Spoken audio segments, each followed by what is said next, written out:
Next, we introduce the two candidates for Spokane County Prosecuting Attorney. They are Brian Beggs and Larry Haskell. And we'll begin with the question of the night. Why are you running for this office, and why, if elected, are you the best person for the job? You will each have 1 minute, and we'll start with Mr. Beggs. I've been a lawyer for 23 years, and I am running for this office to reduce crime and save taxpayers money. It's time for the prosecutor's office to work on results that we can measure. I'm the best candidate because I've been a lawyer longer, I've managed law offices, managed budgets. I've practiced in all the areas that the office handles, not just criminal law. I started out in criminal law, doing jury trials, winning them. But I've moved on to other areas. I have experience in land use, clean water, labor law, employment law, mental health, family, all things that the prosecutor's office does. The key in this race is to restore confidence in the office of the prosecutor. And I'm the one candidate who hasn't taken money from any of the people I'm going to be supervising, and I'm going to lead the prosecutor's office to a new level of professionalism so that they can reclaim the confidence of the community. Okay, thank you. Mr. Haskell. First, I'd like to thank the League for sponsoring this event. Thank you for the opportunity to speak. My name is Larry Haskell. I'm running for county prosecutor, and I am the best candidate for the office because I have the most relevant legal experience to perform in the office. I've been a criminal prosecuting attorney since 1998. I also did a year as an assistant United States attorney right across the river here in the Eastern District of Washington. I served over 20 years in the United States military, from the lowest enlisted grade to the rank of lieutenant colonel. I have received executive level training and leadership experience. I was a pilot, an instructor pilot. I was managing numerous people in the safety division as well as in the combat arena over in Saudi Arabia. I'm a prior elected official as well, and I have extensive experience on the Airway Heights City Council and the Cheney School Board with budgets and civil issues, and I don't come to the table empty-handed on those. And I might note that I haven't taken near the money from out of county that my opponent has. Thank you. Okay, thank you. So let's, now that we've heard about all the great things you both have, this experience, what will you bring to the office and in terms of your primary priorities for the prosecuting attorney office with this experience you bring to it? We'll start with Mr. Haskell, 1 minute. Thank you. What I bring in terms of the experience and what I'm going to do with it is there's a number of things we need to do in the prosecutor's office. One of those is we need to be more efficient internally. But the most important priority is to restore the public trust, and to do that, the prosecutor needs to be more visible, and the prosecutor needs to be, as I call it, the prosecutor as educator. There's a lot of doubt that's crept into the public mind about what the office does and how we do it and why we do it. And part of that is because we haven't been as effective as communicating as we should be. I will guarantee that I will rectify that, and I will be out in the community. And I also have established the relationships with the various people that run the components of the criminal justice system. They know me, they trust me, they respect me. They know that what I want is what's the best for the community, and that we're here to serve everybody, and we're here to make sure that the public is well informed as to what we do and why. Okay, Mr. Beggs. So if we really want to reduce crime, the first thing we have to do is measure our results in the office. And we're going to give a report card, just like the Criminal Justice Reform Commission recommends, how we are doing. Is crime going up? Is it going down? When my deputy prosecutors are going to the judge to recommend a sentence or an alternative, they will put how much it's going to cost and what the likely success is based on the science that we know. We know the path forward. It's the blueprint for reform. And as was recently reported in the Spokesman, I had a lot to say about what got in there, and that is my platform, because we need to reduce crime and stop repeat offenders. People are going in and out of jail for the same crimes, and they're not changing their behavior. We can do that. We have the programs to do it. But we have to shift our money and resources around so that we have more people in those programs that saves beds for the people who are really dangerous we need to be protected from. Okay, so that leads right into the question I had up next in terms of the Smart Justice Initiative and where we stand on this now, what would be implemented through your office, the impact on your office of making the changes that were recommended. Mr. Beggs. So we've been making some great progress. We have a written plan. The city and the county have passed legislation to start implementing it. They just reported this week they're making some great strides. But we're going to have to change really the whole culture, that we are talking about reducing crime, not just processing people through it, kind of in a cookie cutter way or in just on a table. We have to figure out why each person is committing their crimes, and if they need jail to stop, that's what they'll get. If they need drug treatment, that's what they'll get. So prosecutors are going to work more with judges and probation officers and even defense attorneys to figure out what works. That's going to be a bit of a culture shift because it's currently fairly adversarial. But if we are committed to reducing crime, we'll start saving the money, and then we'll have the resources to do the interventions that reclaim lives and saves money for infrastructure and education and other issues. Okay, Mr. Haskell. The office currently uses every legislatively authorized sentencing alternative, and we also have a number of therapeutic courts that are also authorized by the legislature. We also do early case resolution, which is a non-statutory creature, but something that we've been using in conjunction with the county to reduce the amount of time that people with ECR, as we call it, eligible crimes, serve in the county jail. The blueprint, which I do agree with, says that in order to further the savings, these programs cannot be expanded unless they've been rigorously evaluated both before they're implemented, while they're being implemented, and of course even afterwards. So the office is doing that. I have pledged throughout this entire campaign season that I will work with the legislature, which I have a decent relationship with the electeds here in the Spokane County area, to make sure that we implement the legislatively authorized alternatives, and we're doing that, and we will continue to. Okay, so I want to come back to this just a little bit more. You've talked about the great pieces in terms of how it's going to work. What's the budgetary impact of implementing all of these recommendations? And we'll go one more minute with Mr. Beggs and then Mr. Haskell, since this is a follow-up. So the legislature doesn't have much more money for us because the McCleary decision is going to require them to fund education. So we have to figure out more creative ways of doing it. One, I was talking to the House Chair of Appropriations this week, Ross Hunter, and I pitched the idea, and he was open to it, which is every time we keep someone here for drug court, instead of sending them to prison, they would kick money back to us that they would otherwise spend. It costs them $40,000 or so a year. If we can save them money by keeping them here and really getting people off the carousel of jail, they could provide us money. That would take a legislative solution, but he was open to it. In the short term, we are using the jail often as a warehouse, even for nonviolent people. According to the jail commander, 50% of the people there are not violent, and they could be on electronic home monitoring. And 80% of the people there are just waiting for a hearing.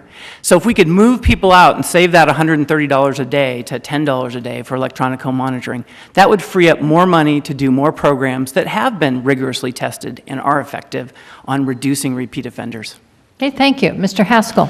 Well, first I'd like to point out that the opinion of one individual in the legislature being open to an idea of kicking money back to Spokane, although nice, is far from what it would take to get that passed into a legislative reform.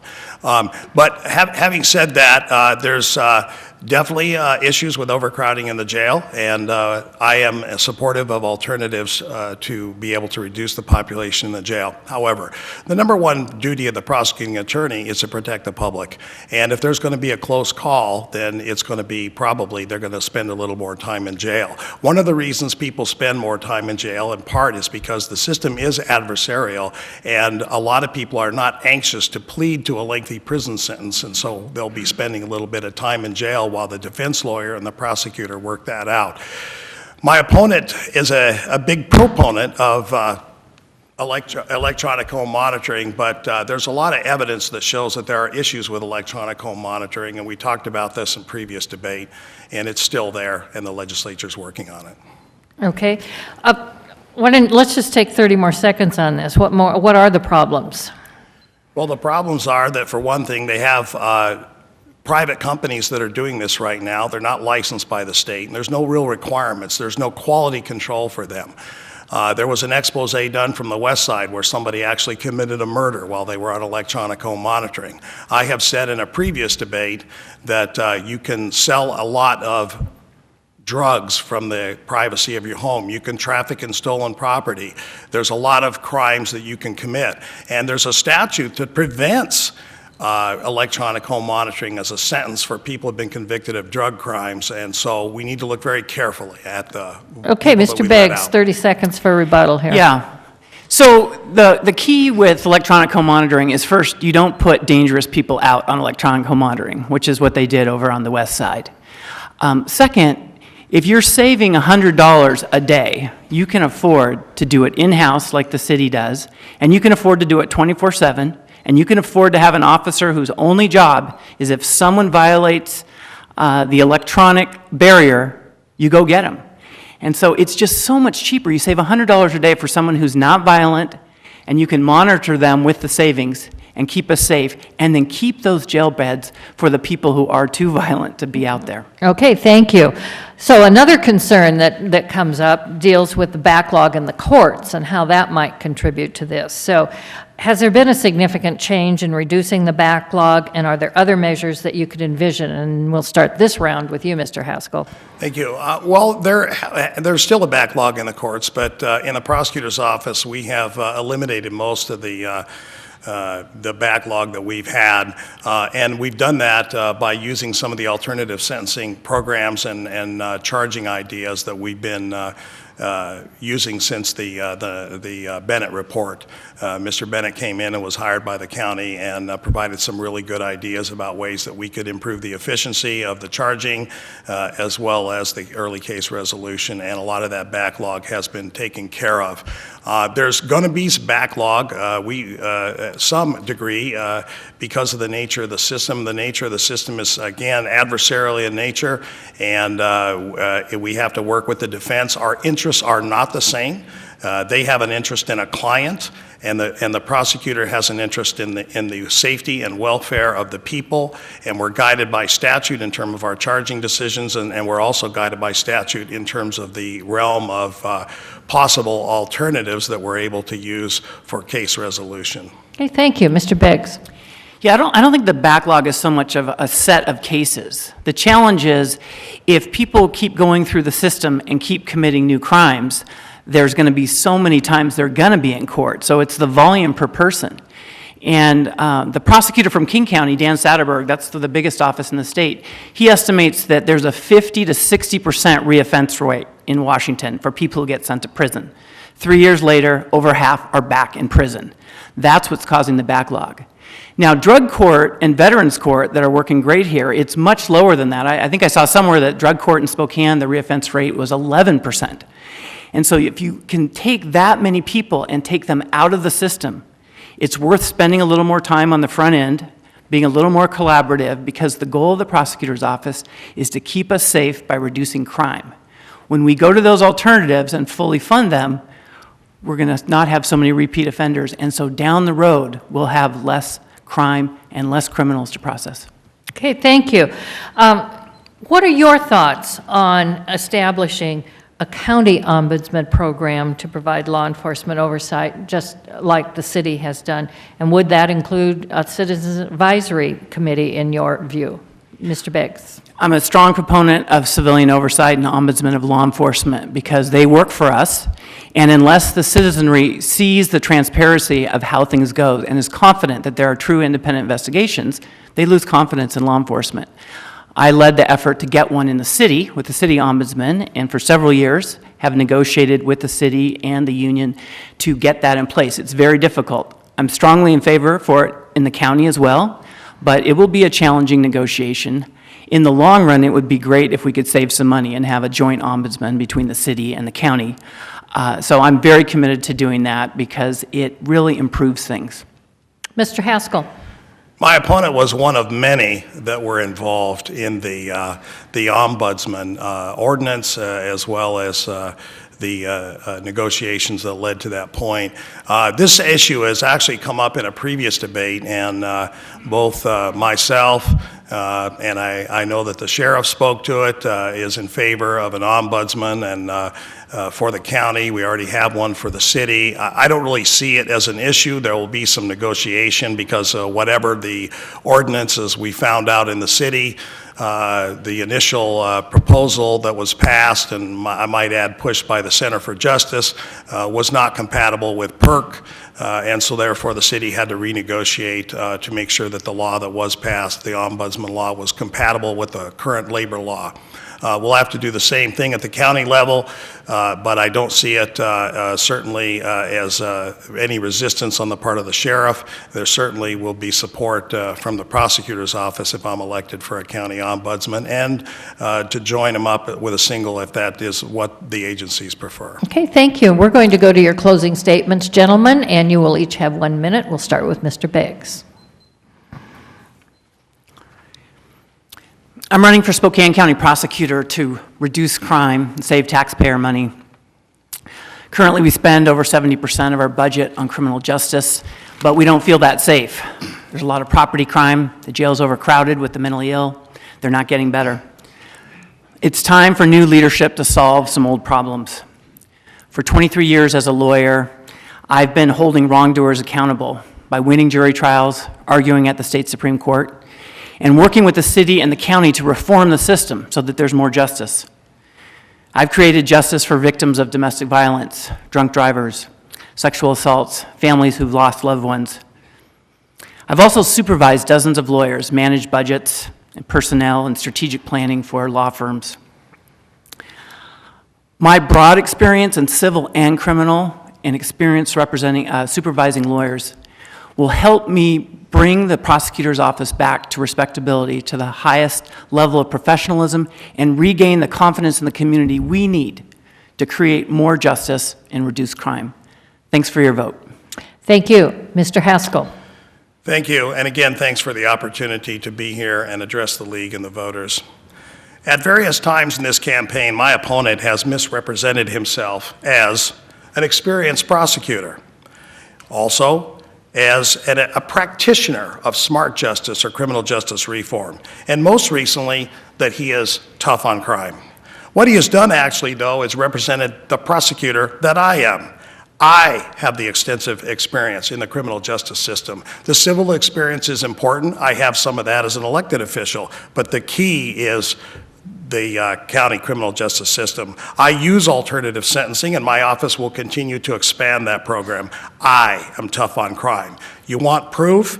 Look at my record with the courts. Ask a colleague or one of the many people across the political spectrum that support my candidacy. If I am elected county prosecutor, I will continue the programs that are started. We didn't get here in a day, and it's going to take more than a day to fix. It's just not going to happen overnight, but persistence will win it out. I thank you, and I ask for your vote in November. And thank you to the candidates for prosecuting attorney. They are Brian Beggs and Larry Haskell. Thank you.